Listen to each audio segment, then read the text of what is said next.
It seems that we have positioned ourselves well in advance of any problems that Samoa face when it comes to matters of food security.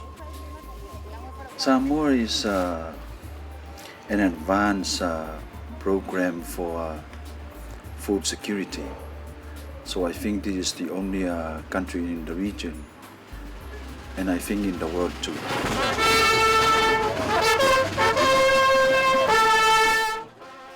The independent state of Samoa is one of the Polynesian islands in the Pacific, well known for its fire dancing.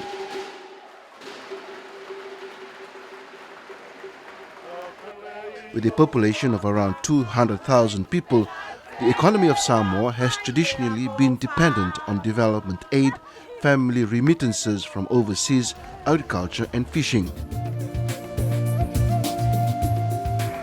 Agriculture employs two-thirds of the labor force and furnishes 90% of exports, featuring among other commodities coconut cream, coconut oil and copra. Tourism is an expanding sector accounting for 25% of GDP. Samoa is a small developing island state, remote and environmentally fragile, frequently face severe climatic conditions which pose real risks to food security. Its location on the cyclone path places the island at particular risk of destructive cyclones. Preparing for and mitigating the effects of these climatic events is a priority to the government.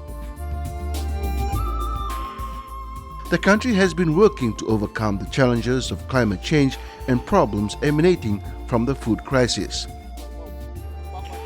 This shortage of food and the accompanying price rise because of the shortage is only a very recent occurrence. But we have been adopting quite a lot of policies that would lead or ought to lead to enough food supply for Samoa. To ensure there is consistent and enough food supply, the island nation adopted policies that would overcome the effect of climate change and the food crisis. One such step was the importation of 40 iwis and 4 rams from Fiji in 2004. By 2007, the number multiplied to 248 lambs. And in a bid to beef up the livestock industry, the government also imported cattle from Australia and established piggery and poultry projects. Samoa was a major supplier of taro in the Pacific to overseas markets until 1993, when it encountered the taro blight completely demolishing the market. With the help of the Secretariat of the Pacific Community (SPC) through its Land Resources Division, Samoa is now able to grow new varieties of taro, which are disease and heat resistant. Taro is not only a staple food and a traditional crop, it's also a major commodity for ordinary Samoans. Reviving taro export would mean greater financial security for them. And to recapture the people's interest into taro farming, the government launched a taro planting competition in 2007 called the Talomua, or First Taro Harvest, which has now become an annual event. The idea is to space your plantings between and force it from the months of June, July, August, September, October. These are the months that will coincide, that the taro harvest will coincide with the months of December, January, February, March. These are the bad months, the cyclone months. So when the cyclones do blow, we shall have no problem with any shortage because of the scheduling of the plantings.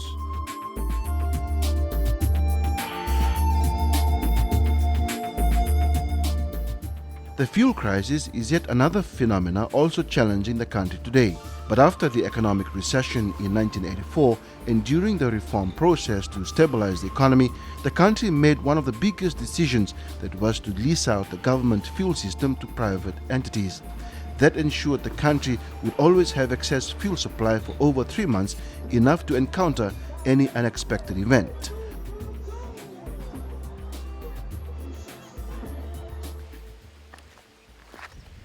Encouraging people to return to the land is the island nation's priority and only solution to food insecurity. In 1991, the government started leasing out more than 10,000 acres of land to aspiring livestock, crops and vegetable farmers. In early 2008, Samoa's parliament passed another law that promotes more leasing out of customary land for more productive purposes. This is to ensure the local market is well supplied with local food. That's the only way we can move forward with this food security problem. It is also another alternative of cash income for our people. In my understanding, we have to survive in a basic way by growing our own food. In the past, they used to do subsistence farming just for the family to eat, not to waste money on buying things which they don't need.